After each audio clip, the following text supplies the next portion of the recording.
Manalangin po tayo.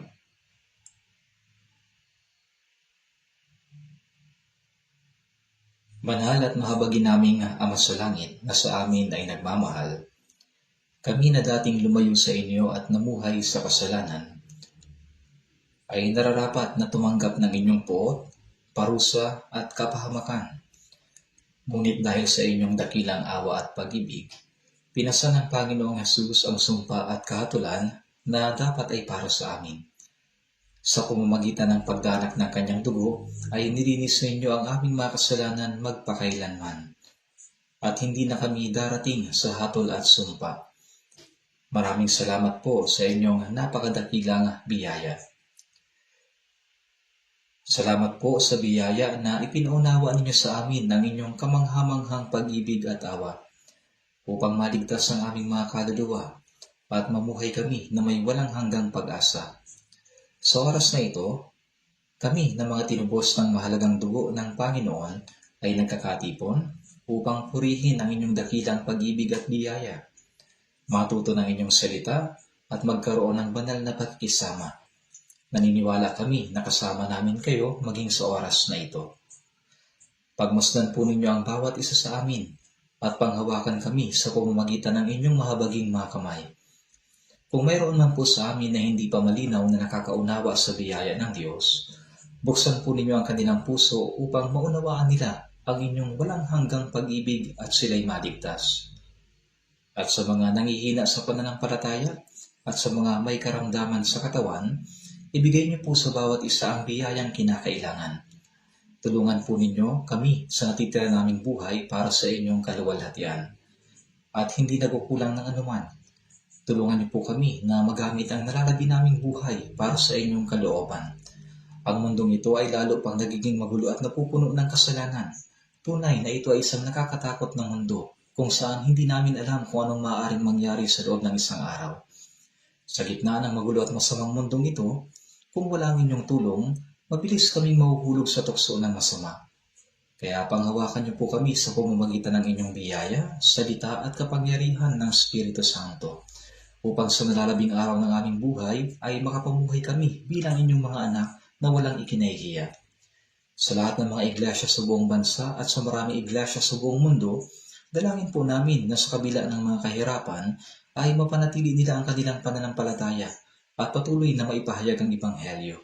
Sa pamamagitan ng inyong biyaya, salita at kapangyarihan ng Espiritu Santo, tulungan niyo po kaming maisakatuparan ang banal na gawain ng Diyos sa mga huling araw na ito. Panginoon na nagbibigay sa amin ng salita na aming kailangan sa tamang panahon at nagtuturo sa amin ng daan na dapat naming lakaran. Ipaunawa niyo po sa amin ang inyong salita na nais ninyong ihayag sa amin sa oras na ito. Ito po ang aming dalangin sa pangalan ng Panginoong Hesus. Amen. Buksan po natin sa Biblia sa unang Juan chapter 4.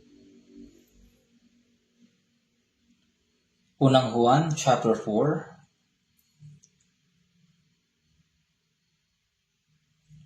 verse 10 to 12. Unang Juan chapter 4 verse 10 to 12. Unang Juan chapter 4 verse 10 to 12.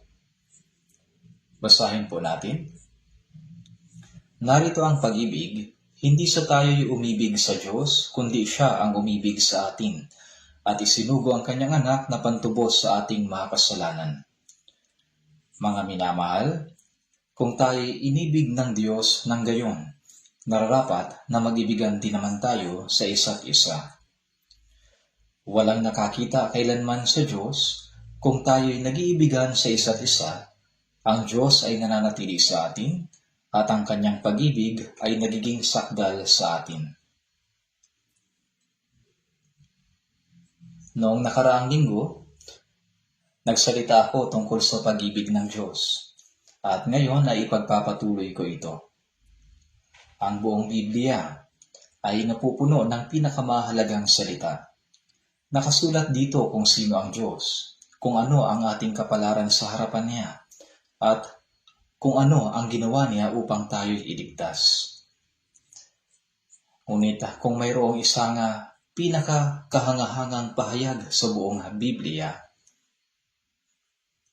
Ito yung matatagpuan sa 1 John chapter 4 verse 16. Ang Diyos ay pag-ibig. Ito ay tila simple ngunit malalim na katotohanan.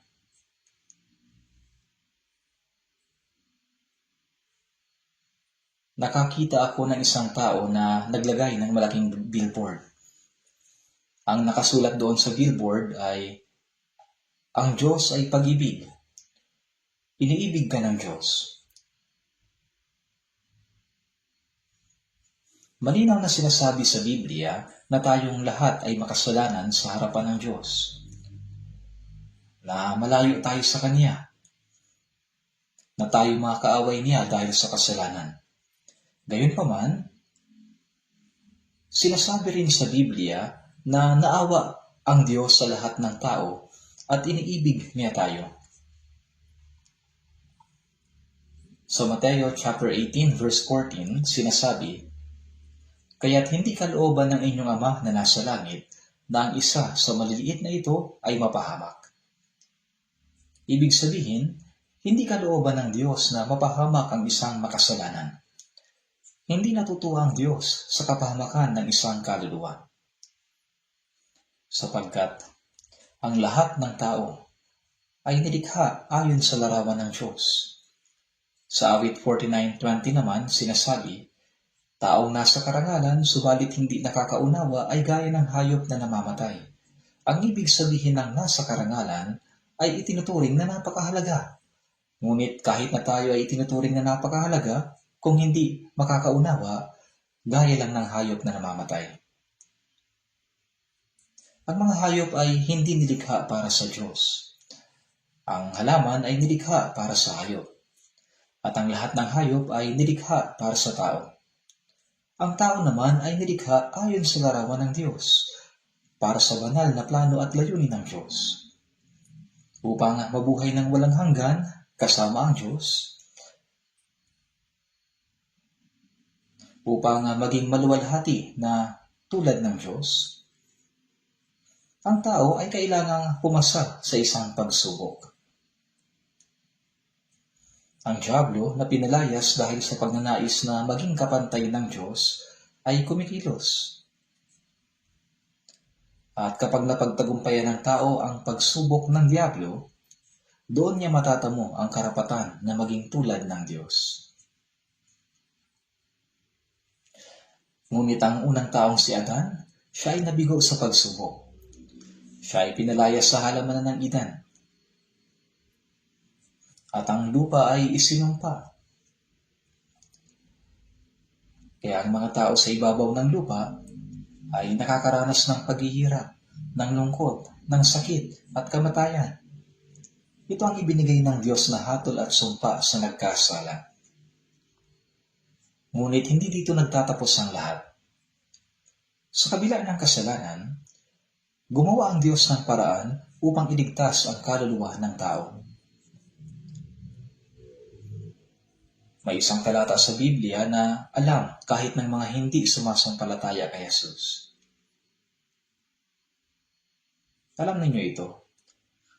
Ito ang John chapter 3 verse 16. Sapagkat gayon na lamang ang pag-ibig ng Diyos sa sanglibutan na ibinigay niya ang kanyang tanging anak, upang ang sino mang sa kanya ay sumampalataya ay huwag mapahamak, kundi magkaroon ng buhay na walang hanggan. Noon, kapag ang mga Koreano ay pumupunta sa Amerika, dati noon, may ganitong tanong. Tinatanong kung ikaw ba ay Kristiyano. Kung sasabihin mong oo, tatanungin ka nila, ano ang paborito mong verse sa Biblia? Kung sasabihin mo yung John 3:16, pasado ka kaagad. Ito ang paboritong talata sa Biblia. Sa loob ng isang talatang iyon, nakapaloob ang buong pag-ibig ng Diyos. Ngunit, kahit na ito ay sa ulado ng mga tao, napakarami sa kanila, hindi talaga tunay na nakakaunawa sa pag-ibig ng Diyos. kahit nasa ulado pa nila ang verse na ito. Ngunit gayon na lamang ang pag-ibig ng Diyos sa sanlibutan. Ang kahulugan ng sanlibutan ay ang mga tao sa mundo. Lahat ng tao ay nilikha ayon sa larawan ng Diyos. Kung titingnan natin sa unang Juan, chapter 2, verse 2, siya ang kabayaran para sa ating mga kasalanan. At hindi lamang para sa atin, kundi para din sa kasalanan ng buong sanlibutan. Ang Panginoon ay namatay sa krus, hindi lamang para sa mga mananampalataya, kundi para sa lahat ng tao sa mundo. Siya'y namatay upang tubusin ang kasalanan ng lahat ng tao. At kung maunawaan mo ang biyaya at pag-ibig ng Diyos, at kung ikaw ay sasampalataya rito, ikaw ay maliligtas. Upang maligtas, ang isang makasalanan ay hindi kailangan gumawa ng mabuti o mga espesyal na bagay para sa Diyos. Hindi ito kailangan. Ang kailangan lamang ay maunawaan niya at paniwalaan niya ang pag-ibig ng Diyos. Hindi ba't ito'y kahanga-hanga? Gayunpaman, napakarami pa rin mga tao ang hindi nakakaunawa sa pag-ibig ng Diyos. Marami pa rin tao, hindi talaga naunawaan ang pag-ibig ng Diyos. Hindi nila ito inuunawa. Tinatanggihan nila ang Diyos. Sila'y tumatakbo patungo sa pagkawasa.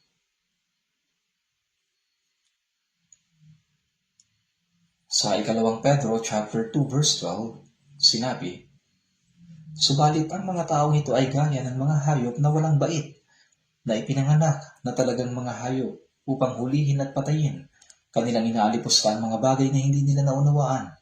At kapag ang mga nilalang na ito ay nilipol, sila ay dilipunin din. Ang mga hayop ay ginawa para sa tao. Maging ito man ay para kainin o gamitin para sa gawain. Gaya ng mga hayop na walang bait na ipinanganak na talagang mga hayop upang hulihin at patayin. Kung hindi kilala ng tao ang Diyos at hindi naunawaan ang biyaya ng Diyos, ang taong iyon ay gaya lamang ng hayop. Sa katunayan, sila ay mas masahol pa sa hayop. Kasi kapag namatay ang hayop, yun na ang kanyang katapusan. Subalit sa tao, ang kamatayan ay hindi pa katapusan. Mayroong paghuhukom at impyerno. Subalit tayo nakaunawa at nananampalataya sa dakilang biyaya at pag-ibig ng Diyos, hindi ba? Sa Efeso chapter 2 verse 4, sinabi, ngunit ang Diyos palibhasa'y mayaman sa awa dahil sa kanyang malaking pag-ibig sa atin. Ang kanyang malaking pag-ibig sa atin ay hindi masasukat, kaya nga may himno. Wider than the ocean, higher than the heavens, deeper than the sea. May himno na ganito. Paano natin ilalarawan ang pag-ibig na ito? Ating naunawaan ang pag-ibig ng Diyos. Natanggap natin ang kapatawaran ng mga kasalanan, ang kaligtasan, at tayo naging anak ng Diyos na mayroong pag-asang makapasok sa langit magpakailanman. Hindi kahanga-hanga? Ito'y napakakamangha-mangha. Tayong mga makasalanan ay nakatadhana sa paghukom at pagkawasa. Gayunpaman, minahal tayo ng Diyos. Ibinigay niya ang kanyang tanging anak upang mamatay sa krus para sa ating kaligtasan. At pagkalipas ng 3 araw, siya'y muling nabuhay. Nagpakita siya sa loob ng 40 araw at umakyat sa langit. Pinatunayan niya na siya ang Kristo na isinugo ng Diyos, ang tagapagligtas. Ipinahayag niya na ang Ebanghelyo ay kakalat mula sa Jerusalem hanggang sa kaduluduluhang bahagi ng lupa. At sa panahon natin ngayon, ito'y nakarating na sa Korea. Sa dulong bahagi ng silangan, nakarating na. Para maunawaan din naman natin ang biyaya ng Diyos, para manampalataya at maligtas din tayo, at magkaroon ng buhay na walang hanggan. Para magkaroon din tayo ng pag-asa sa langit. Ito ay talagang isang kahangahangang bagay.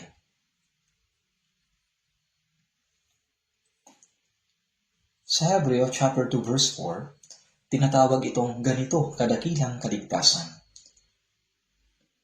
Dahil ba ito ay tinanggap natin ng walang bayad?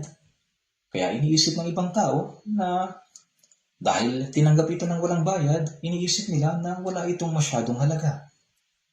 Pero bakit nga ba walang bayad? sapagkat walang sino man ang kayang magbayad ng halaga nito. Kahit na mapasa iyo pa ang buong mundo, hindi mo kayang iligtas ang iyong sariling kaluluwa. Walang makakabayad. Kaya nga, Diyos mismo ang nagbayad ng kabayaran ng kasalanan. Siya mismo ang nagligtas sa atin. Ito ay napakadakilang pag-ibig. Ang taong nakaunawa sa pag-ibig ng Diyos at tumanggap ng buhay na walang hanggan at pag-asa, ay mamumuhay sa nalalabi niyang buhay na hinihila ng pag-ibig ng Diyos. Sa 2 Korinto chapter 5 verse 14, sinabi, "Ang pag-ibig ni Kristo ang humihimok sa amin." Ang ibig sabihin nito ay para bang hinahatak at tinatangay ang isang tao. Kapag naunawaan natin ang pag-ibig ng Diyos, ang natitirang buhay natin ay parang hinahatak ng kanyang pag-ibig. Nabubuhay tayo na hinahatak, tinatangay, hinihila ng pag-ibig ng Diyos. May mga taong nakagawa ng krimen na itinatali ng lubid at hinahatak. Ano pa't wala na silang kalayaan. Subalit tayo ay nakatali sa lubid ng pag-ibig ng Diyos. Nakatali sa kanyang pag-ibig. Tayo ay hinahatak sa natitirang bahagi ng ating buhay. Kaya nga sinasabi sa 2 Korinto chapter 5 verse 14, ang pag-ibig ni Kristo ang humihimok sa amin. Ibig sabihin, hinihila tayo ng kanyang pag-ibig. Sinabi rin na ang isa ay namatay para sa lahat, kaya ang lahat ay namatay. Tayong lahat ay kabilang dito sa lahat. May isang namatay para sa bawat isa sa atin. Sino siya? Siya ang Panginoong Hesus. Siya ang bugtong na anak ng Diyos.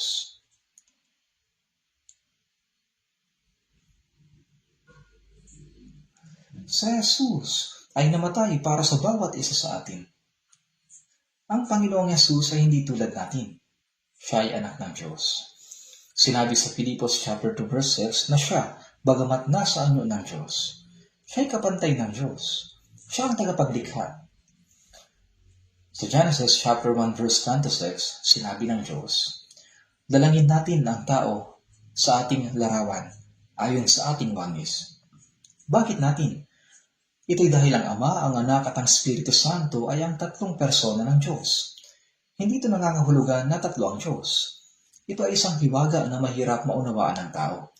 Iisang tagapaglikhang Diyos, subalit tatlong persona, Ama, Anak, at Espiritu Santo. Ang anak ay si Jesus. Kaya nang likhain ng Diyos ang langit at ang lupa, naroon na rin si Jesus. Sa Kawikaan chapter 8 verse 30 sinabi, nasa tabi niya ako gaya ng punong manggagawa, at ako ang kanyang pang-araw-araw na ligaya. Ito'y si Jesus ang manlilikha. Siya hindi isang tao. Bagamat kapantay ng Diyos, tinanggihan niya ang kanyang sarili upang maging tao at mailigtas ang sangkatauhan. Ang Diyos na pumarito sa anyo ng tao, ito ay si Jesus. Siya ay pinanganak ng isang babae sa isang sabsaban sa Bethlehem at namuhay ng 30 taon bilang isang anak ng mahirap na karpentero. Siya ay naging tulad natin. Pagkatapos nito, sa loob ng kanyang 3.5 taon ng pampublikong ministeryo, siya'y gumawa upang magligtas ng mga kaluluwa. Pinatunayan niya na siya ang Kristo na isinugo ng Diyos. Naglakbay siya sa buong lupain ng Israel. Binuhay niya ang mga patay, nilinis ang mga kitongen, binuksan ang mata ng mga bulag. Siya ay nagpalayas ng mga demonyo, gumawa ng maraming himala, ipinangaral niya ang salita, at ipinahayag niya na siya nga ang Kristo. Ipinahayag niya na siya nga ang Kristo. Subalit marami sa mga Israelita ang tumanggi sa kanya. Bakit? Ito ay dahil sa loob ng mahabang panahon, sila ay nasa ilalim ng pananakop ng ibang bansa, ng Babylonia, ng Persia, ng Greece, at ng Roma. Sa panahon ni Jesus, noong panahon ni Jesus, ang mundo ay pinamumunuan ng Roma at nasakop nila pati ang Israel. Sila'y sa pilitang pinagbabayad ng buwis kay Augustus Caesar. Ang mga sundalong Romano ay yunurakan ang Jerusalem at ang tanging daing nila ay kalayaan. Iniisip nila na kapag dumating ang Mesiyas, kanyang pababagsakin ng Roma at magtatayo ng kaharian sa mundo. Kaya nang si Jesus ay dumating, hindi nila tinanggap si Jesus dahil hindi niya tinupad ang kanilang inaasahan.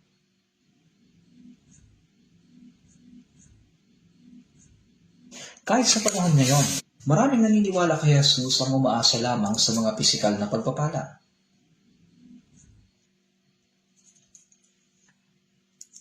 Kalusugan ng kanilang pamilya, tagumpay ng kanilang anak, pag-aasawa at mabuting kinabukasan. Wala itong pinagkaiba sa ibang relihiyon. Tinatawag itong prosperity faith. Dinanais nila ang mga pagpapala, subalit tinatanggihan ang kaligtasan ng kaluluwa. Kaya nga maraming pumupunta sa church ang hindi pa rin naliligtas. Sa John chapter 3 verse 3, sinabi ni Jesus, malibang ang isang tao ay ipanganak na muli, ay hindi niya makikita ang kaharian ng Diyos. Hindi siya makakapasok at hindi rin niya ito makikita. Kung hindi niya ito makikita, paano siya makakapasok?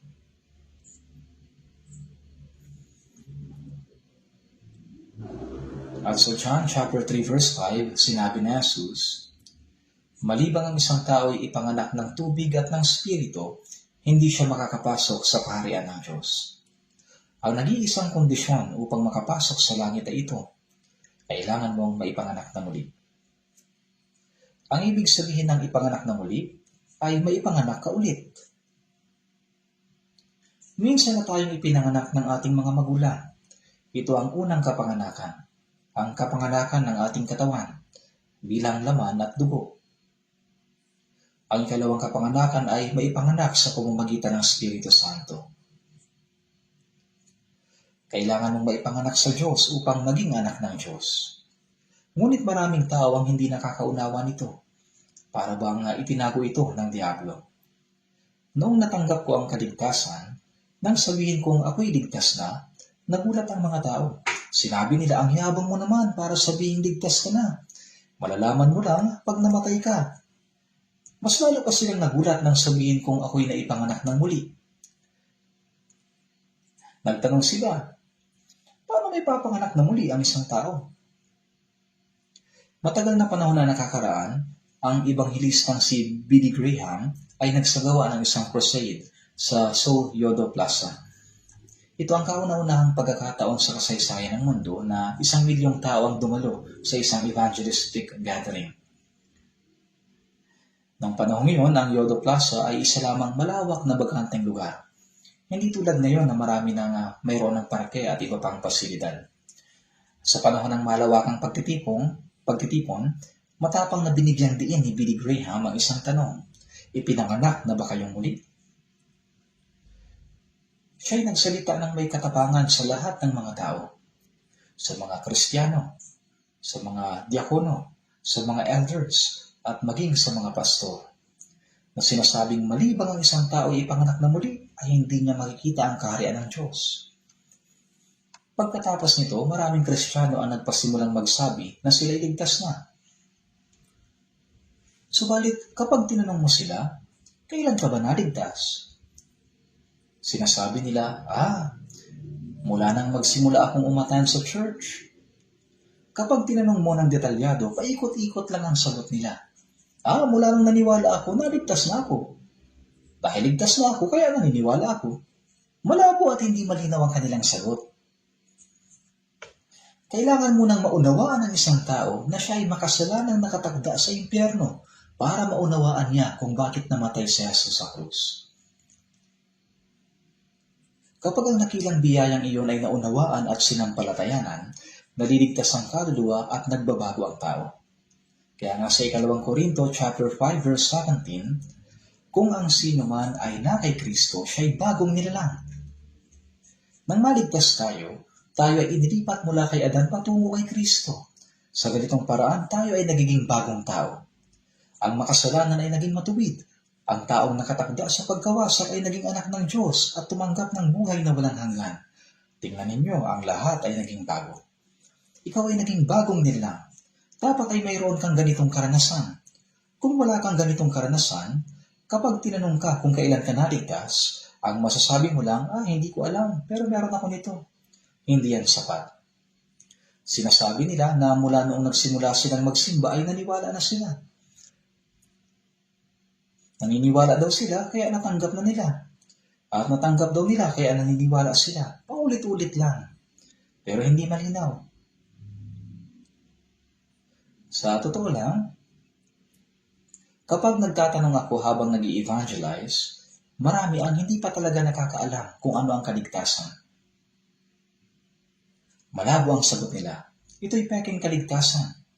Napakaraming tao nagpapanggap na naligtas na sila kahit na hindi pa naman talaga.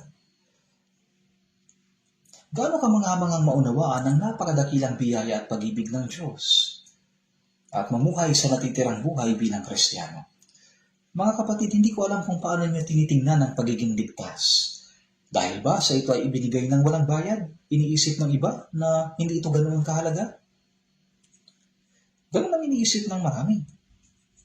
Sa mundong ito, ang madalas na ipinapamigay ng libre ay mga bagay na hindi mahalaga. Subalit napakaliit na bagay lang ba na maligtas ang kaluluwa? Yung taong dating alipin ng Diablo ay naging anak ng Diyos. Ang taong dating papunta sa impyerno ay naging mamamayan ng langit. Ito ba ay isang maliit na bagay lamang?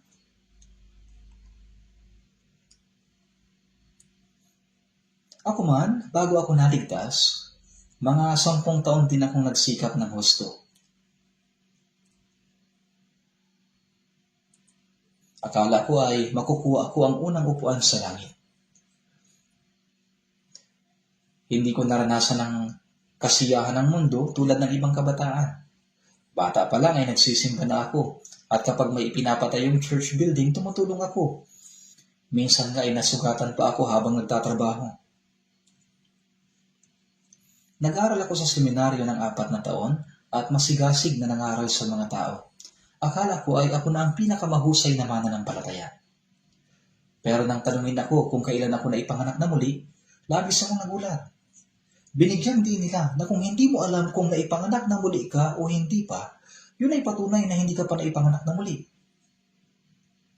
Nang suriin ko kung kailan ako ipinanganak na muli, napagtanto ko na wala pa akong ganoong karanasan. Napalampas ko yun nang hindi namamalayan. Kaya sa uli, napagtanto ko na hindi pa pala ako naipanganak na muli. Kung hindi ka naipanganak na muli, ang masigasig na pangangaral ay hindi magdadala sa'yo sa langit. Bago ako naligtas, ako pa nga ang namahala sa isang simbahan at nangaral ako sa loob ng 2 taon. Tuwing Sabado, masigasig akong nangangaral gamit ang mga tracts o leaflets. At tuwing bakasyon, pumupunta ako sa mga probinsya para mag-ibanghelyo. Subalit walang sinasabi ang Biblia na pupunta ka sa langit kapag ginawa mo ang mga bagay na ito. At noong October 30, 1962, bandang 8:00 ng gabi, tuluyan kong naunawaan ang biyaya ng Diyos. Ang mga dakilang mangangaral na tulad ni John Wesley, Charles Spurgeon, George Whitefield at D.L. Moody ay malinaw na nagsasabi kung kailan sila naipanganak na muli. Binabanggit nila ang buwan, taon, araw at maging ang oras. Hindi ang oras o petsa ang mahalaga, kundi ang malinaw nilang karanasan. Kahit na nakakalimot ako sa maraming bagay, ang karanasan kung paano ako naipanganak na muli ay hindi ko maaaring makalimutan. Maaaring makalimot ako sa maraming bagay, pero hindi sa karanasan kung paano ako naipanganak na muli. Sa ngayon, nasa 63 o 64 na taon na ang lumilipas. Marami nang nangyari at hindi ko na maalala ang lahat. Malibang pag-isipan kong mabuti, hindi ko na matandaan. Hindi ko na maalala kung saan ako natutulog noong nagsimula akong mangaral pagkatapos maligtas. Marami rin akong pinagdaanan. Ako'y nagutom, umiyak ng maraming beses, ngunit unti-unti nang naglalaho sa aking alaala ang mga detalyeng iyon. Gayunpaman, ang mga pangyayaring may kaugnayan sa aking kaligtasan ay nananatiling malinaw na parang kahapon lamang nangyari. Totoo ito. Ito ay isang malinaw at tiyak na karanasan. Ang ibig sabihin ng pagiging ligtas ay naunawaan ng biyaya at pag-ibig ng Diyos. Sa John chapter 5 verse 24, katotohanang sinasabi ko sa inyo, ang nakikinig ng aking salita at sumasampalataya sa Kanya na nagsugo sa akin ay may buhay na walang hanggan at hindi darating sa kahatulan, kundi lumipat na sa buhay mula sa kamatayan. Hindi ka na darating sa kahatulan. Lumipat ka na mula sa kamatayan tungo sa buhay. Nagbago na ang iyong destinasyon mula sa impyerno patungo sa langit. Paano mo magagawang kalimutan ang bagay na ito? Kaya ang pinakakamanghamanghang salita ay matatagpuan sa unang Juan chapter 4. Ang Diyos ay pag-ibig. Kaya sa pagkakataong ito, sa tingin ko, kailangan nating pag-usapan ng mas malalim ang tungkol sa pag-ibig ng Diyos. Hayaan ninyong basahin ko ulit ang 1 John chapter 4 verse 10. Narito ang pag-ibig, hindi sa tayo'y umibig sa Diyos, kundi siya ang umibig sa atin at sinugo ang kanyang anak na pantubos sa ating mga kasalanan. Narito ang pag-ibig. Sa mga alagad ni Jesus, si Apostol Juan na sumulat nito ang siyang pinaka-nakaunawa sa pag-ibig ng Diyos. Inilarawan niya ang kanyang sarili bilang alagad na minamahal ni Jesus. Habang ang mga alagad ay tumakas ng dakpin si Jesus, si Juan ay hanggang sa paanan ng krus.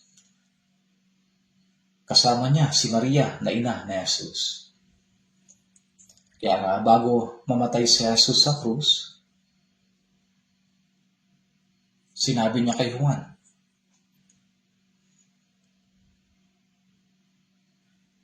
Juan, narito ang iyong ina. At kay Maria, sinabi niya, Babae, narito ang iyong anak. Sa ilalim ng krus, si Juan at si Maria ay binigyan ng bagong relasyon bilang ina at anak. Kaya sinasabi na si Apostol Juan ay nag-alaga kay Maria sa loob ng mahabang panahon. Siya ay taong tumanggap ng pag-ibig ng Panginoon. Higit niyang naunawaan ang puso ng pag-ibig ng Diyos. Dahil dito, sumulat si Juan ng 5 aklat, ang Ebanghelyo ni Juan, 1, 2, at 3 Juan, at ang aklat ng Apokalipsis. Sa mga ito, ang unang Juan ang pinakamalinaw na nagtuturo tungkol sa pag-ibig ng Diyos. Habang ang mga alagad ay naging martir, si Apostol Juan ay ipinatapon sa isla ng Patmos. Doon siya dinala. At doon, natanggap niya ang pahayag at isinulat niya ang aklat ng Apokalipsis.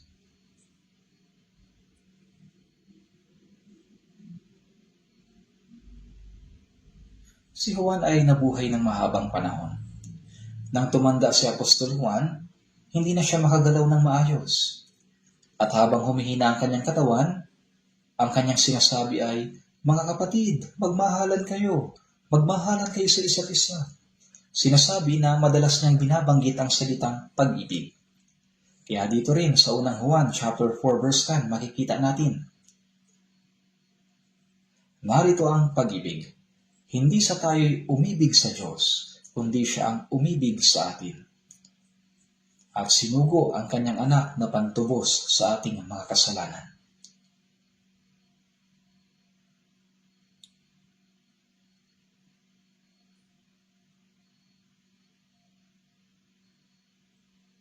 Ipinaliwanag niya ng detalyado ang tungkol sa pag-ibig na yon. Basahin natin ang verse 9. Dito nahayag ang pag-ibig ng Diyos sa atin sapagkat sinugo ng Diyos ang kanyang bugtong na anak sa sanlibutan upang tayo mabuhay sa pamamagitan niya. Narito ang pag-ibig. Sinasabi na narito ang pag-ibig at ipinaliwanag ang pag-ibig ng Diyos sa sanlibutan na ibinigay niya ang kanyang tanging anak. Ang sanlibutan ay tumutukoy sa lahat ng tao sa buong mundo. Minamahal ng Diyos ang lahat ng tao na nasa ilalim ng kapangyarihan ni Satanas. Ibinigay niya ang kanyang tanging anak upang tayo mabuhay sa pamamagitan niya. Upang tayo mabuhay sa pamamagitan niya. Bakit? Dahil tayo ay patay. Lahat ng tao na nagmula kay Adan ay ipinanganak na patay ang kaluluwa dahil sa kasalanan. Ngunit upang mabuhay ang patay na kaluluwa, paano ito mangyayari? Ang kabayaran ng kasalanan ay kamatayan. Kaya hanggat hindi natutubos ang kasalanan, hindi maaaring mabuhay ang patay na kaluluwa. Kaya upang tayo mailigtas, tinanggap ni Jesus ang lahat ng hatol at sumpa na dapat sana ay sa atin. Kaya si Jesus na walang kasalanan ay hinatulan ng kamatayan. Siya'y hinagupit ng latigo. Pinasan niya ang krus. Dinala siya sa lugar ng pagbitay at ipinako sa krus mula alas 9 ng umaga hanggang alas 3 ng hapon sa loob ng 6 na oras. Tinanggap niya ang pinakamalupit na kahihiyan at sakit na maaaring maranasan ng isang tao sa krus. Labis siyang nagdusa. Sa huli, sinabi niya, Diyos ko, bakit mo ako pinabayaan? Pinabayaan siya ng panahong iyon. Bakit? Upang hindi mapabayaan ang mga makasalanan. Pinabayaan niya ang kanyang bugtong na anak bilang kapalit. Sinabi ni Jesus, natupad na. At nang siya'y namatay, ayon sa Biblia, nawala ang liwanag ng araw sa loob ng 3 oras.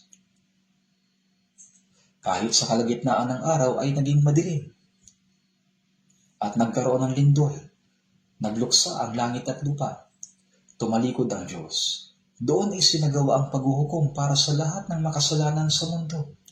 Kaya sinabi, narito ang pag-ibig. Hindi sa tayo umibig sa Diyos, kundi siya ang umibig sa atin. Ngayon, basahin natin ng sabay-sabay ang verse 11. Mga minamahal, kung tayo inibig ng Diyos ng gayon, nararapat na mag-ibigan din naman tayo sa isa't isa. Dito, sinasabi, tayo'y inibig ng Diyos ng gayon. Sapagkat gayon na lamang ang pag-ibig ng Diyos. May isang high school teacher na nanampal sa isang estudyante. Marahil nagkamali ang estudyante kaya sinampal niya ito. Pagkatapos niyang sampalin, tinanong niya, o gaano kasakit? Kaya sabi ng estudyante, ganito kasakit. Pagkatapos sinampal din niya ang guro ng pareho. Ganito natin maintindihan ang gayon. Kailangan mo talagang maranasan para maintindihan. Kung tatanungin ka kung gaano kasarap ang isang pagkain, malalaman mo lang kapag natikman mo. Ganito rin ang pag-ibig ng Diyos. Hindi natin kayang isipin kung gaano ito kalaki. Ipinadala niya ang kanyang bugtong na anak upang mamatay para sa atin. Ang pag-ibig na iyon ay tunay na kamangha-mangha. Marami tayong himno tungkol sa pag-ibig ng Diyos.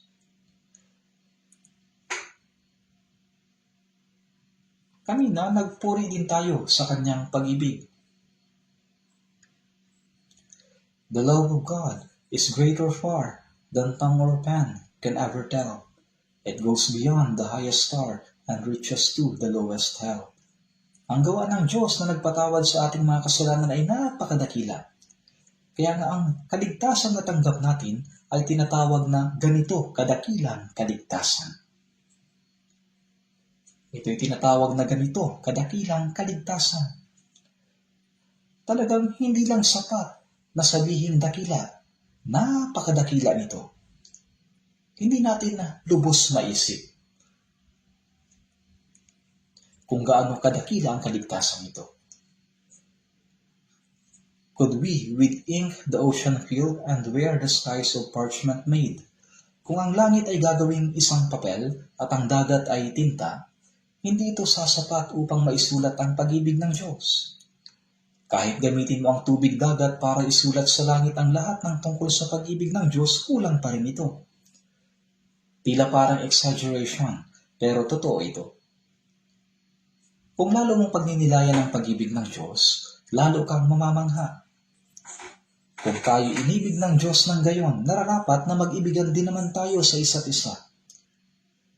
Ngayon, sinabi ni Jesus, kung paanong minahal ko kayo, magmahalan din kayo sa isa't isa.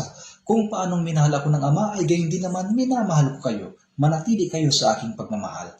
Nararapat na mag-ibigan din naman tayo sa isa't isa.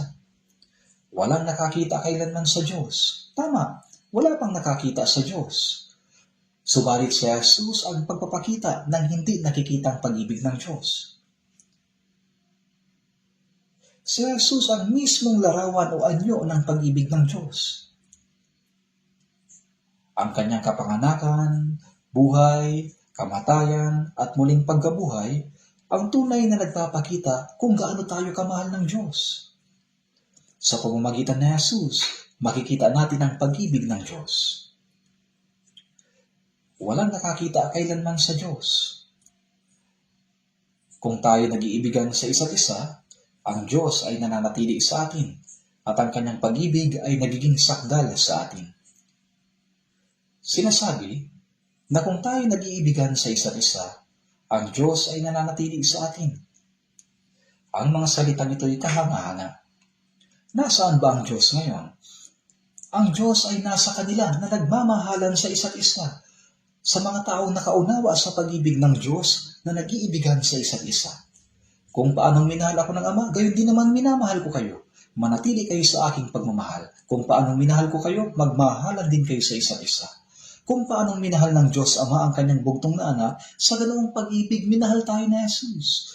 Minahal niya tayo hanggang sa kamatayan. Kapag ang isang tao ay nakaunawa sa pag-ibig ng Diyos at naligtas ang kanyang kaluluwa, ang ebidensya ng kaligtasan ay ang pag-ibig sa isa't isa. Ang pag-ibig sa kapwa ay patunay na naintindihan natin ang pag-ibig ng Diyos. Nasaan ba ang Diyos? Nasa mga taong umiibig sa isa't isa.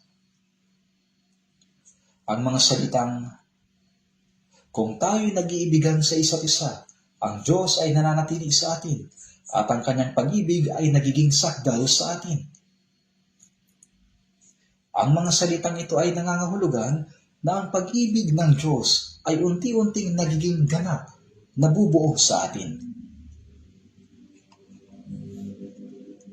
Ang pag-ibig ng Diyos ayon sa Efeso chapter 3 verse 19, ang luwang, haba, taas at lalim ay nauunawaan ng higit at higit pa. Habang unti-unti nating naintindihan ang pag-ibig na ito, napupuno tayo ng lahat ng kapuspusan ng Diyos.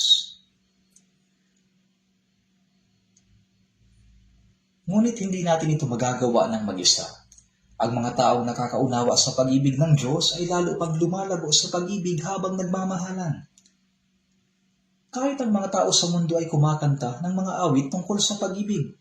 Simula nang nakilala kita, nalaman ko ang pag-ibig, nang nalaman ko ang pag-ibig, nalaman ko ang kasiyahan. Kumakanta rin sila. Pero sa katotohanan, kahit ilang beses mo basahin ang libro tungkol sa pag-ibig, hindi mo talaga mauunawaan ang pag-ibig kung hindi mo ito mararanasan. Ganito rin ang pag-ibig ng Diyos. Nang tayo'y naligtas, nakilala natin ang kanyang pag-ibig. Ngunit ang luwang, haba, taas at lalim ng kanyang dakilang pag-ibig ay unti-unti pa nating natutuklasan. Habang natutuklasan natin ito, ang pagkatao ni Kristo ay unti-unting nabubuo sa atin.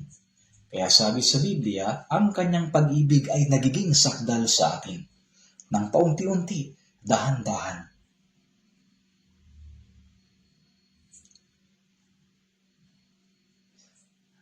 Kaya nabubuo ang pagkatao ni Jesus sa atin.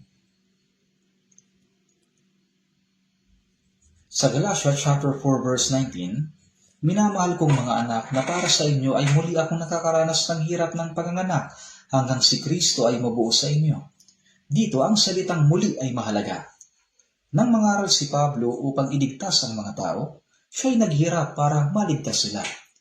Ngayon, kahit na ang mga taga-Galacia ay naligtas na, hindi pa rin maayos ang kanilang pamumuhay bilang Kristiyano. Hindi nila matukoy ang biyaya sa kautusan. Nalilito sila. Kaya sa labis na pag-aalala, sinabi ni Apostol Pablo, muli akong nakakaranas ng hirap ng panganganak sa inyo. Ang isang ina ay dumaranas ng hirap ng panganganak at pagkatapos ay muli siya nagpapagal upang palakihin ang anak na yon. Ang magulang ay nag-aalala sa kanilang mga anak sa buong buhay nila kahit na mayroon na silang asawa. Patuloy silang nag-aalala habang sila'y buhay pa. At gaya ng isang mahusay na ama, gusto rin ng magulang na maging mahusay ang kanyang mga anak tulad niya. Sinabi ni Jesus sa Matthew chapter 5 verse 48, kaya't kayo maging sakdal gaya ng inyong ama sa langit na sakdal. Ang Diyos ay sakdal o perpekto. Pero paano magiging ganap ang tao tulad ng Diyos? Hindi sinasabi ng Diyos na tularan natin siya ng kalahati lang. Kung ang isang ama ay mahusay, gusto niyang tularan ng anak niya ang pagiging mahusay niya. Kaya ang larawan ni Kristo ay dapat na patuloy na mabuo sa atin, sa ating puso, pag-iisip, pananalita, at mga kilos. Dapat ay higit at higit pa tayong maging tulad ng Panginoon. At sa muling pagdating ng Panginoon, maging ang ating hamak na katawan ay magbabagong anyo na katulad ng sa Kanya. Kaya naman, sa unang Korinto chapter 13, ito'y kilala bilang chapter of love. Ang pag-ibig ay inilarawan at ipinaliwanag mula sa verse 4 hanggang 7. Ang pag-ibig ay matiisin at magandang loob. Ang pag-ibig ay hindi maiinggitin o mapagmalaki o hambog, hindi magaspang ang kilos, hindi nito ipinipilit ang sariling kagustuhan, hindi mayayamutin, hindi nagtatala ng mga pagkakamali, hindi ito natutuwa sa masasamang gawa, kundi natutuwa sa katotohanan, pinapasa ng lahat ng bagay, pinaniniwalaan ng lahat ng bagay, inaasahan ng lahat ng bagay, tinitiis ang lahat ng bagay. Bakit sa napakakomplikadong paraan inilarawan ang pag-ibig? Sapagkat ito mismo ang pagkatao ni Kristo. Anong uri ba ng tao si Jesus? Dapat nating malaman na ang unang Korinto chapter 13 verse 4 to 7 ay naglalarawan sa kanyang pagkatao, at yun ay ang pag-ibig. At sa Galatia chapter 5 verse 22, ang bunga ng Espiritu ay, ano ang una sa siyam na mga bunga? Ito ay ang pag-ibig. Ang bunga ng Espiritu ay pag-ibig. Ang Espiritu Santo ay dumating sa mga taong naligtas. At kapag lumalago ang ating pananampalataya, ibig sabihin, tayo ay unti-unting nagiging katulad ni Kristo. Ngunit kung may mga tao na nagsasabing matagal na silang naligtas, pero napupuot pa rin sa isa't isa, naiinggit sa isa't isa, nagsisiraan, nakikipagtalo, makikita ba sa taong iyon ang tunay na anyo ng isang Kristiyano? Hindi. Hindi ba? Sa unang Korinto chapter 3 verse 1, makikita natin na nang pumunta si Pablo sa Korinto at nangaral, maraming tao ang naligtas at nabuo ang iglesia sa Korinto. Ngunit sinabi ni Apostol Pablo na kayo'y makalaman pa. Sinabi niyang, ako'y hindi makapagsalita sa inyo na tulad sa mga taong espiritual, kundi sa mga laman, tulad sa mga sanggol kay Kristo. Kahit ilang taon na ang lumilipas, kapag ang anak ay isip bata pa rin at hangal, sasabihin ng magulang, kailan ka ba lalaki? Habang ang bata ay nagkakaedad at lumalaki, mas lalo silang nagiging matibay at maaasahan, hindi ba?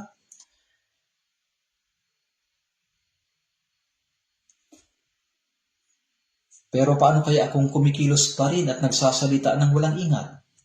Kaya naman, kapag nabuo na sa atin ang pagkatao ni Kristo, pinapasa natin ang lahat ng bagay, pinaniniwalaan ang lahat ng bagay, inaasahan ang lahat ng bagay, tinitiis ang lahat ng bagay. Ganito ang katangian ni Kristo. Ganito ang anyo ng isang Kristiyano. Ang katangian ni Kristo ay patuloy na paunti-unting nabubuo sa atin.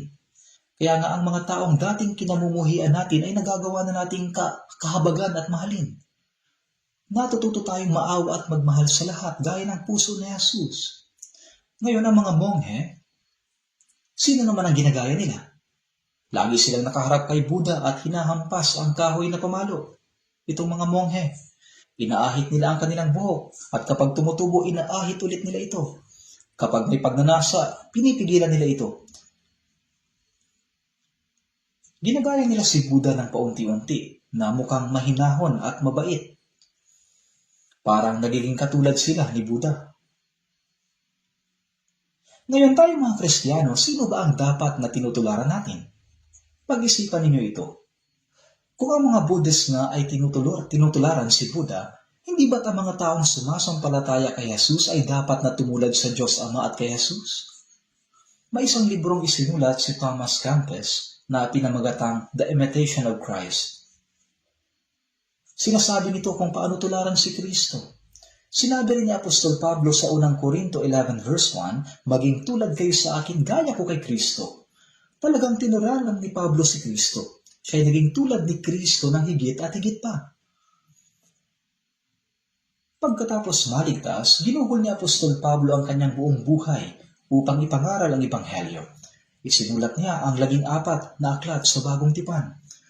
Ipinangaral niya ang Ebanghelyo hanggang sa pugutan siya ng ulo sa Roma. May ginawa bang mali si Apostol Pablo? Wala. Sa Galatia chapter 6 verse 17, sinabi niya, taglay ko sa aking katawan ang mga bakas ng paghihirap ni Jesus. Si Jesus ang anyo ng Diyos na ipinakita sa atin. Kaya nga sa Juan 14:9, ang nakakita sa akin ay nakakita sa Ama. Subalit nang umalis si Jesus, ang kanyang anyo at pagkatao ay ipinakita sa buhay ni Apostol Pablo. Si Kristo ay nahayag sa pamamagitan ng katawan at buhay ni Pablo. Kaya nga maging tulad kayo sa akin gaya ko kay Kristo. Ngayon, tayo din ay dapat na unti-unti at patuloy na maging tulad ng Panginoon. Ang lahat sa atin ay dapat na maging gaya ng sa Panginoon. Ang ating pananalita, pag-iisip, pagkilos, pag-uugali, at maging ang layunin ng ating buhay. Dapat tayo maging tulad ng Panginoon. Tingnan natin sa unang Pedro chapter 1 verse 8. Unang Pedro chapter 1 verse 8.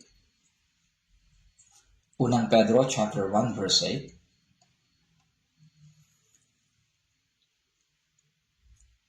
Basahin natin ng sabay-sabay. Hindi ninyo siya nakita, gayon may inyong iniibig. Bagamat ngayon ay hindi ninyo siya nakikita, gayon may inyong sinasampalatayanan. At kayo nagagalak na may galak na hindi may paliwanag at puspos ng kaluwalhatian. Hindi ninyo siya nakita, gayon may inyong iniibig. Ito ang isinulat ni Pedro. Ang tagatanggap ng sulat na ito ay silang hindi nakakita kay Jesus. Sinabi niya, hindi niyo siya nakita, gayon may inyong iniibig. Bagamat ngayon ay hindi niyo siya nakita. Hindi natin nakita ang Panginoon at hindi rin natin nakita ang Diyos. Subalit sa pamamagitan ng salita, sumampalataya tayo sa Diyos at sa kanyang mga gawa. At sa pamamagitan ng salita, nakilala natin si Jesus at naunawaan natin ang kanyang pag-ibig at katangian. Sa pamamagitan ng salita, bagaman hindi natin nakita.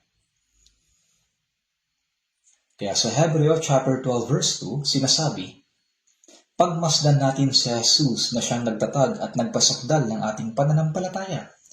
Ibig sabihin, si Jesus ang nagtatag ng ating pananampalataya at siya rin ang patuloy na nagpapalago sa atin. Pagmasdan natin si Jesus. Parang isang pintor na naglalagay ng modelo sa harapan niya at ginuguhit ito sa isang canvas.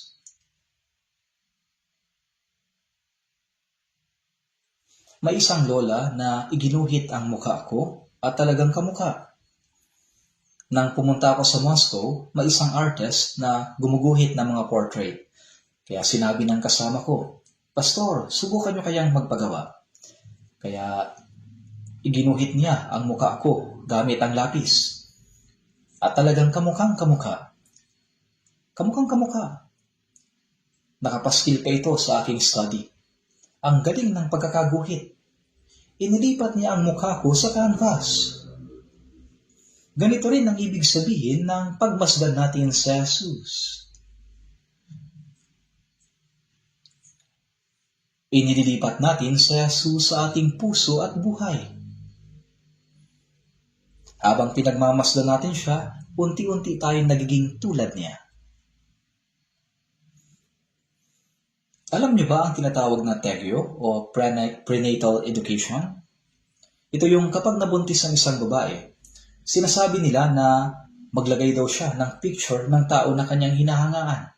At kung patuloy daw niya itong titingnan, yung baby sa kanyang sinapupunan ay magiging katulad daw ng taong yon. Totoo ba yun? Parang hindi naman. Pero para sa atin, patuloy nating pinagmamasdan si Jesus. Habang pinagmamasdan at iniisip natin si Jesus, dapat tayong magsikap na mas lalo pang maging tulad niya. Dapat ay patuloy natin siyang tularan. Huwag nating tularan ang diablo dahil tayo'y naligtas na. Kung pagmamasdan natin ang mga tao sa mundong ito, ang kanilang pag-iisip, pananalita at pagkilos ay nagiging katulad ng masama.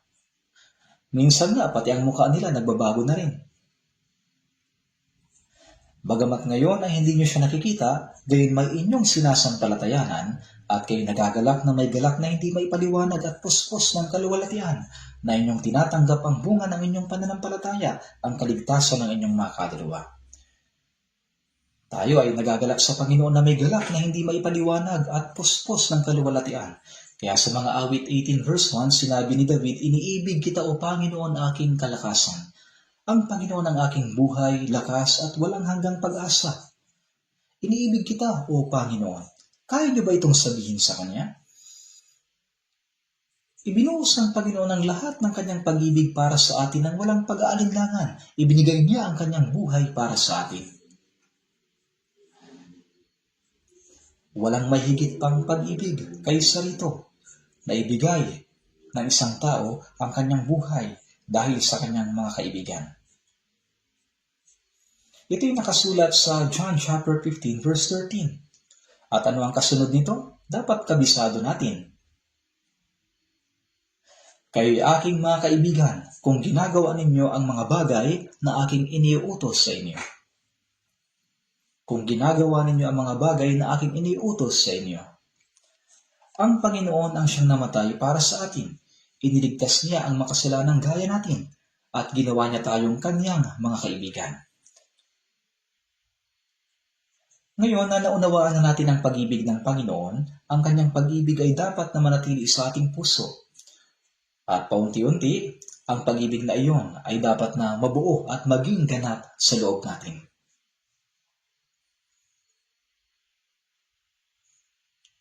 Kahit sa mga mag-asawa, sa simula, ang kanilang pag-ibig ay emosyonal at pisikal. Pagkatapos, dumarating sa punto na parang napipilitan na lang silang magmahal. Ano pa nga ba ang magagawa, di ba?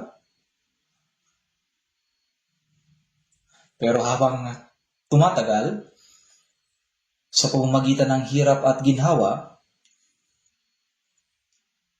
ang kanilang pag-ibig ay nababago at nagiging mas malalim. Nagiging pag-ibig sa pagkatao. Kaya pagkatapos palakihin ng mga anak at maranasan ng maraming hirap, kapag nakapag-asawa na ang mga anak at umalis na sa bahay, naiwan pa rin na magkasama ang mag-asawang may uban. Sa Korea, bihira mong makita ang ganito. Pero kapag pumupunta ako sa Amerika o Europa, nakikita ko sa mga parke ang matatandang mag-asawa. Parehong puti na ang buhok, magkahawak kamay habang naglalakad. Minsan sila'y nakaupo, nag-uusap ng may lambing, napakabanal at napakagandang tingnan. Yun ay pag-ibig na nagmumula sa pagkatao, malalim at totoo. Kaya iniibig kita, o Panginoon, aking kalakasan. Dahil sa iniibig natin ng Panginoon, ano ngayon ang dapat nating gawin? Iniibig kita, o Panginoon, aking kalakasan.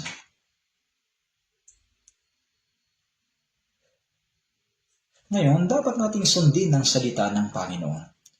Dahil sa iniibig natin siya, kailangan nating sundin ang kanyang mga salita. Tingnan natin sandali sa John chapter 14 verse 21.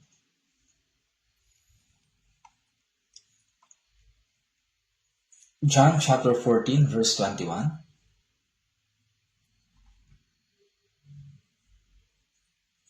John chapter 14 verse 21.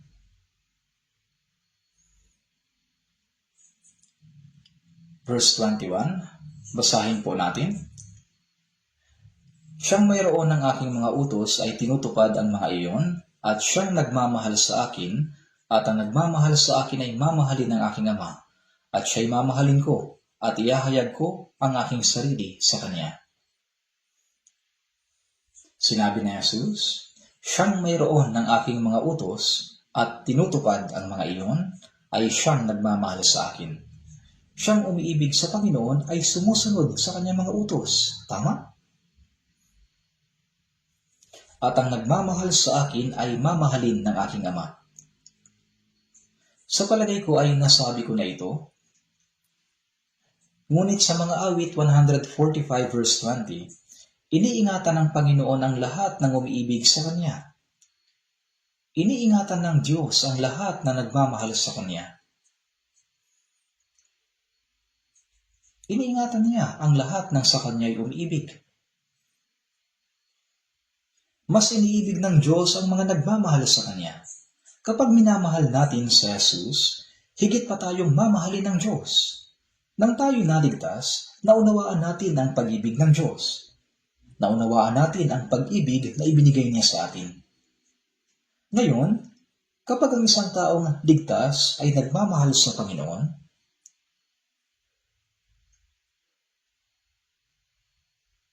ipapakita sa kanya ng Diyos ang higit pang pag-ibig.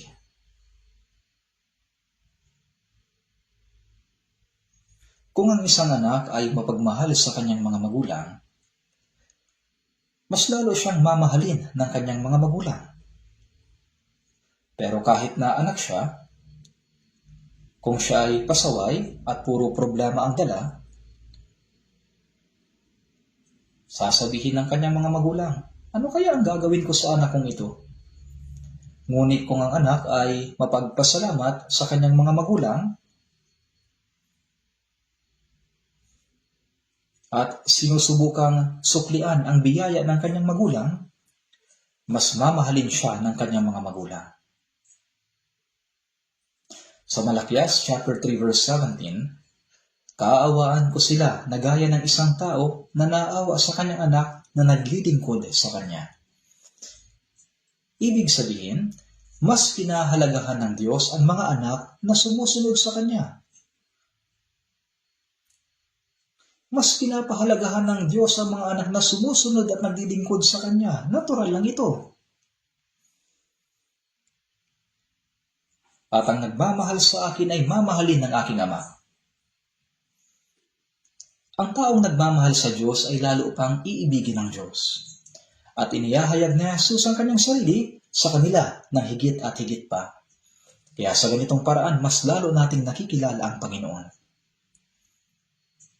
Natututo tayo tungkol sa Panginoon habang minamahal natin siya at sinusunod ang kanyang mga salita. Pero kung wala kang pag-ibig sa Panginoon at hindi ka naman sumusunod sa Kanya, matututo ka ba kung makikinig ka lang ng Biblia? Hindi. Kailangang mabuo ang ating pagkatao. Ang pagkatao na tulad ni Kristo. Halimbawa, may isang tao na bumili ng libro na ang pamagat ay Paano Maging Mahusay na Driver. Kaya pinag-aralan niya at isinaulo ang mga nakasulat sa libro. Kaya sa tingin nyo, mahusay na ba siyang driver dahil sa ulado? Siyempre hindi. Bakit? Abay kailangan pa rin niyang mag-practice sa totoong buhay, magmaneho, pasulong at paatras, iparada ang sasakyan, at masanay sa mga biglaang sitwasyon o emergency. Lahat ng ito ay bahagi ng pagiging mahusay na driver. Hindi mo ito matututunan kung puro pagbabasa ka lang. Kailangan mong aktwal na paandarin ang makina. At kapag may hadlang o problema, doon mo rin matututunan kung paano ang mabilis at tamang pagkilos sa pamamagitan ng mga karanasan. Mula 1975 ay nagmamaneho na ako, kaya halos 50 years na akong nagmamaneho ng sasakyan. Talagang gustong-gusto ko ang pagmamaneho, parang sports ito sa akin. Nang pumunta ako sa Seoul, nagmaneho ako mag-isa mula Seoul hanggang Busan. Ang dala ko ay ang maliit na sasakyang Hyundai Pony. Ito yung unang model. Nagmaneho ako hanggang Bohong sa Jeollanam-do. Nagkaroon ng pagtitipon doon. At nagmaneho rin ako pabalik. Gustong gusto ko hanggang ngayon ang pagmamaneho. Pero ngayon hindi na ako pinapahawak ng manibela. Kaya wala na akong oras para magmaneho. Kaya anong magagawa ko? Kahit na nakikiusap ako sa kanila, ayaw nilang ipahawak sa akin ang manibela. Nang nakaraang taon, kailangan kong mag-renew ng lisensya. Kung hindi ko ito gagawin, mag-expire ang aking lisensya. Kaya naisip ko kung kailangan ko pa ba ito o hindi na. Medyo nalungkot ako sa ideya na wag na. Kaya sa huling araw, nag-renew ako ng lisensya. At hanggang ngayon, meron pa rin akong lisensya. Gusto ko pa rin magmaneho pero hindi ko alam kung paano sisimulan. Minsan, habang nagmamaneho mag-isa, muntik na akong mamatay dahil nadulas sa nagyayalong kalsada. Nadulas din ako sa maulang kalsada. Pero sa lahat ng ito, matututo ka mula sa karanasan, di ba? Habang sumusunod tayo sa salita ng Panginoon, mas lalo natin siyang nakikilala. At higit na iniibig ng Panginoon ang gayong mga tao.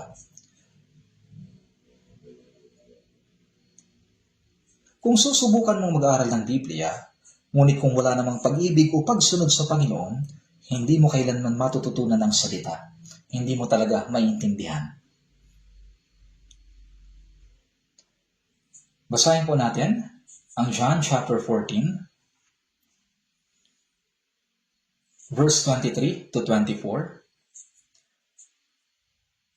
Sumagot si Jesus sa kanya, "Kung ang isang tao ay nagmamahal sa akin, ay kanyang tutuparin ang aking salita, at siya'y mamahalin ng aking Ama, at kami lalapit sa kanya, at kami gagawa ng tahanan kasama siya. Ang hindi nagmamahal sa akin ay hindi tumutupad ng aking mga salita, at ang salitang inyong narinig ay hindi akin, kundi sa Amang nagsugo sa akin." Sinabi ni Jesus, kung ang isang tao ay nagmamahal sa akin, ay kanyang tutuparin ang aking salita.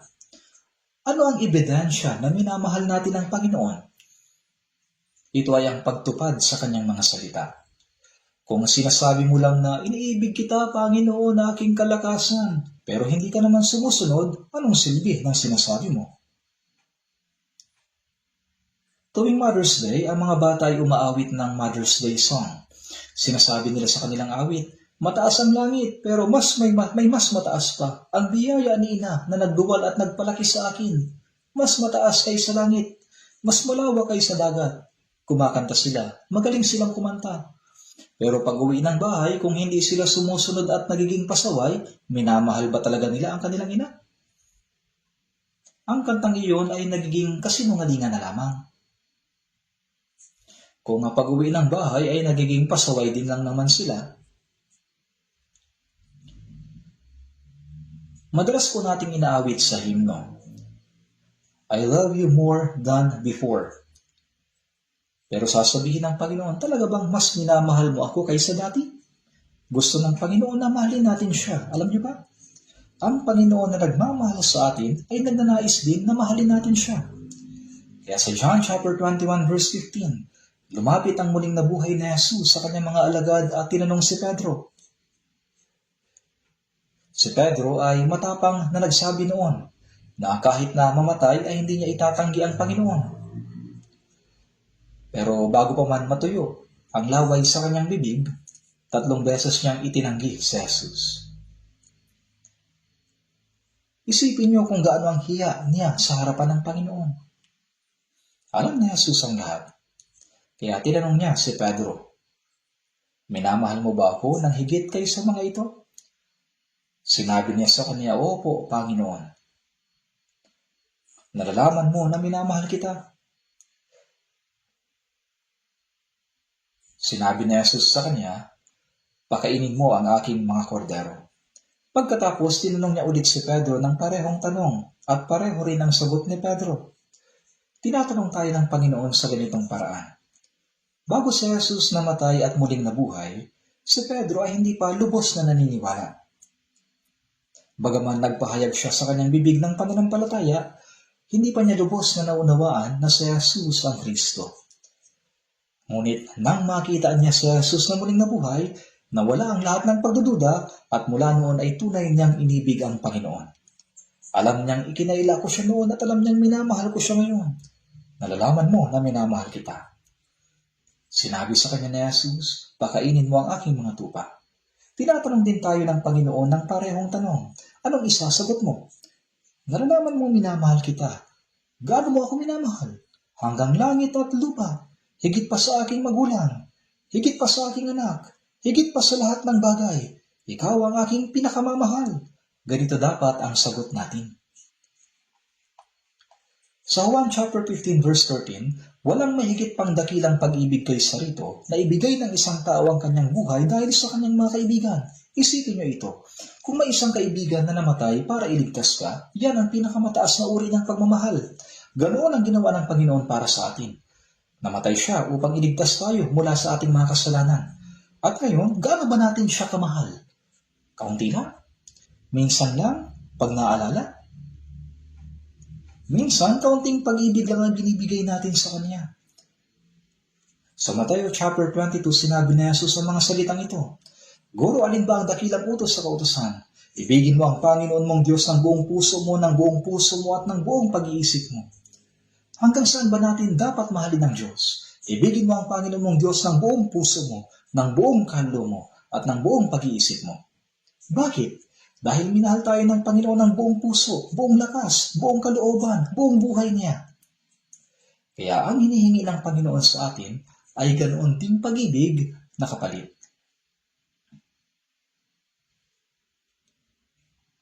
Isipin mo, kung naglagay ka sa isang tao ng 1,000,000 at sinabi mo, makikisuyo, pakitago muna hanggang mamayang gabi.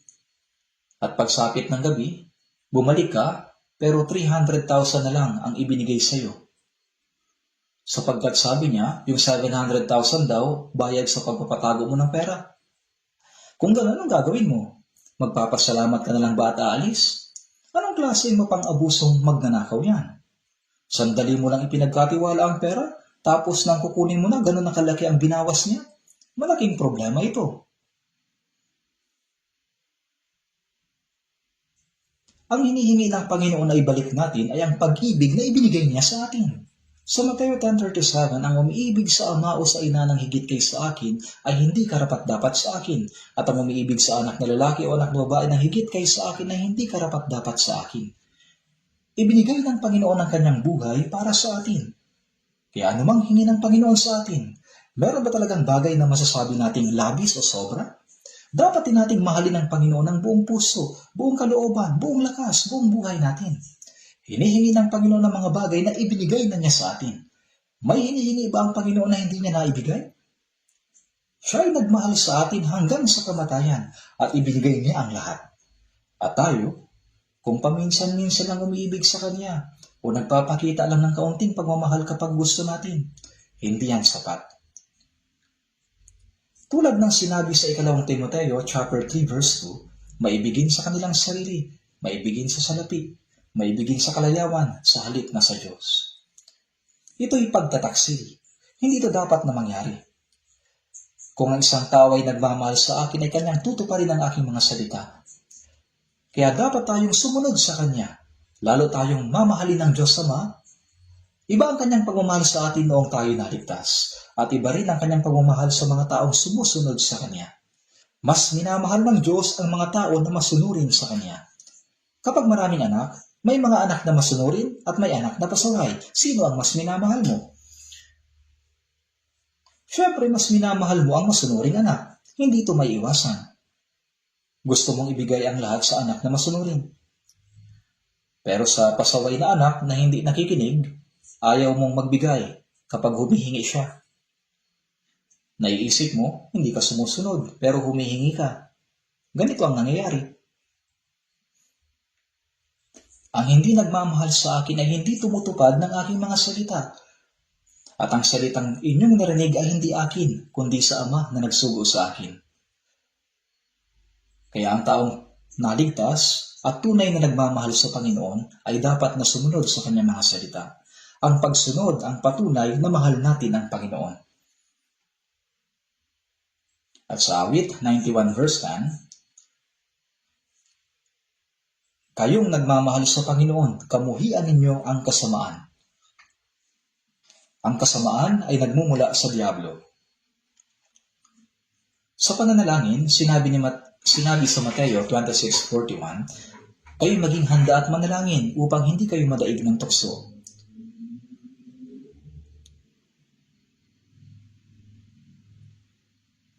Upang hindi tayo mahulog sa kasamaan, kailangan nating magbantay laban sa Diablo. Ang kasamaan ay nagmumula sa Diablo.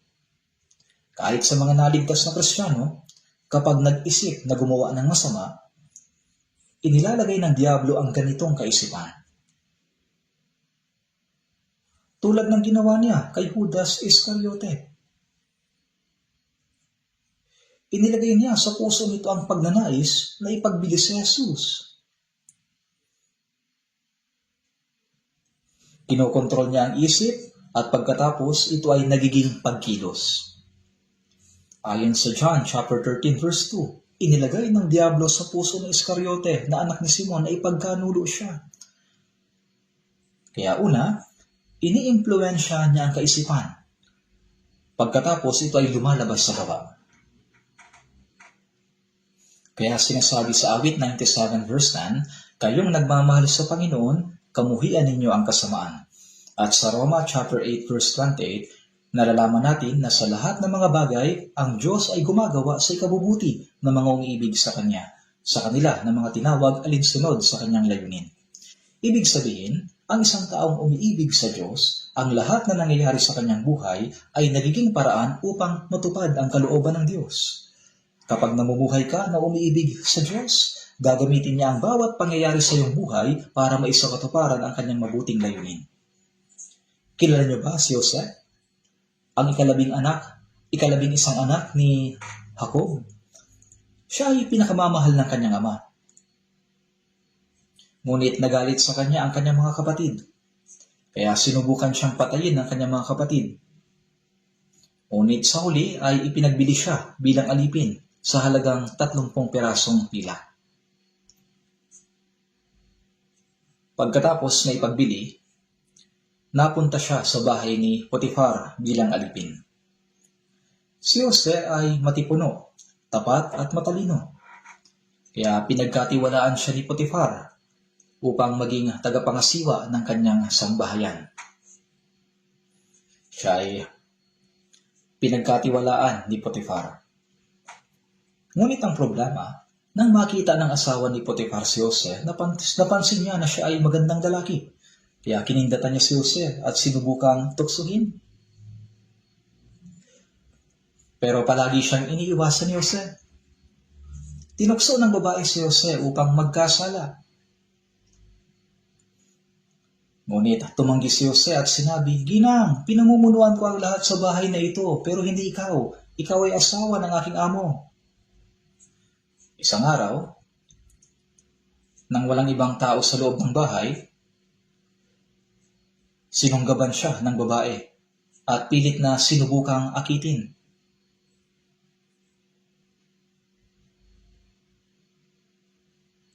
Kaya iniwan ni Jose ang kanyang kasuotan at siya ay tumakbong palayo. Siya ay sinunggaban, pero iniwan ni Jose ang kanyang kasuotan. Kinagabihan, pag-uwi ni Potifar, sinabi ng babae, Ginawa mong alipin ang hamak na taong ito, ngunit sinubukan niya akong gahasain. Nang sumigaw ako, iniwan niya ang kanyang damit at tumakas. Patayin mo siya. Napakasama ng loob ng babae at gusto niyang ipapatay si Jose. Nagduda si Potifar sa asawa niya pero wala siyang magawa. Kaya ipinakulong niya si Jose. May espesyal na bilangguan para sa mga alipin at opisyal. Doon din nila si Jose. Ikinulong siya kahit na wala naman siyang kasalanan. Sa bilangguan ay may 2 nakakulong na opisyal. Ang isa ay punong panadero at ang isa ay punong tagapagdala ng kopa ng hari. At ang dalawang ito ay parehong nagkaroon ng panaginip. Pagkatapos, ipinaliwanag ni Jose ang kahulugan ng kanilang mga panaginip. Sa punong panadero, sinabi niya, ang 3 taing ay 3 araw. Sa loob ng 3 araw, itataas ng paraon ang iyong ulo at ibibitin ka sa isang punong kahoy at kakainin ng mga ibon ng iyong laman. At sa tagapagdala ng kopa, sinabi niya, ang 3 sanga ay 3 araw. Sa loob ng 3 araw, itataas ng paraon ang iyong ulo at ibabalik ka sa iyong katungkulan. At ibibigay mo ang kopa ni Paraon sa kanyang kamay, gaya ng karaniwang dati mong ginagawa nang ikaw ay kanyang katiwala. At nangyari na ang gaya ng ipinaliwanag ni Jose. Ang isa ay pinalaya pagkaraan ng 3 araw, at ang isa naman ay ibinitin. Pagkaraan ng ilang panahon, nagkaroon ng 2 panaginip ang hari, ngunit hindi niya maintindihan ang kahulugan nito. Ang mga panaginip ay tila may kakaibang mensahe, kaya tinipon niya ang lahat ng tao sa Ehipto na marunong magpaliwanag ng panaginip, pero wala ni isa mang makapagsabi ng kahulugan. Pagkatapos, naalala ng tagapagdala ng kopa si Jose, kaya sinabi niya sa hari, nung ako'y nasa bilangguan, may isang binatang marunong magpaliwanag ng panaginip. At nangyari ang lahat ng ayon sa kanyang sinabi. Sinabi ng hari, talaga ba? Dalhin mo siya rito. Kaya dinala nila si Jose sa harap ng hari, at ipinaliwanag niya ang kahulugan ng mga panaginip. Alam naman ninyo ang kwentong ito.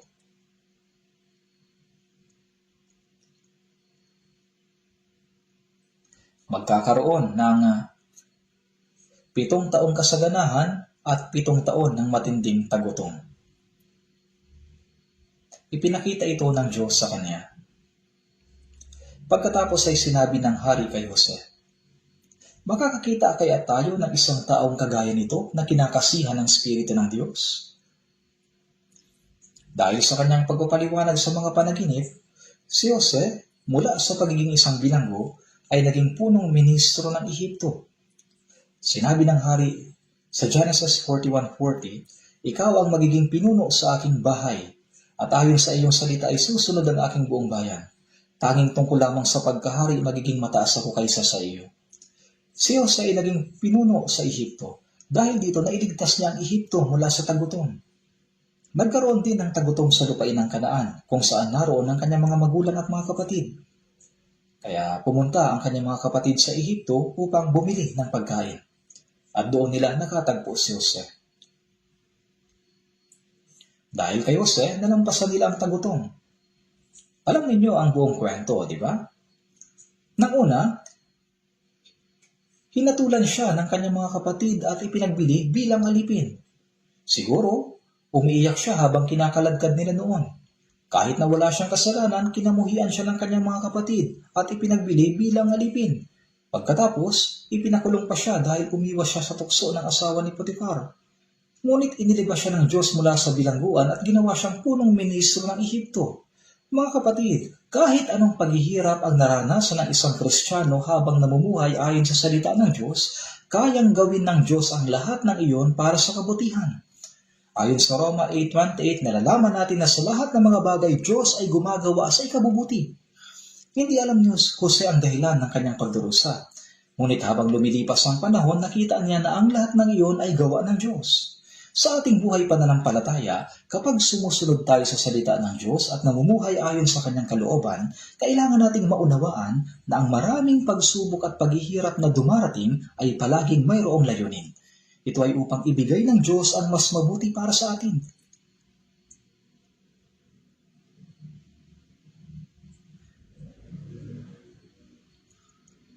Tingnan natin ang isa pang talata sa Biblia. Roma chapter 8.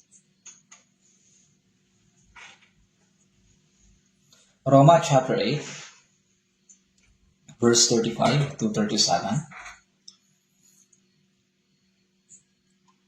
Roma chapter 8, verse 35 to 37.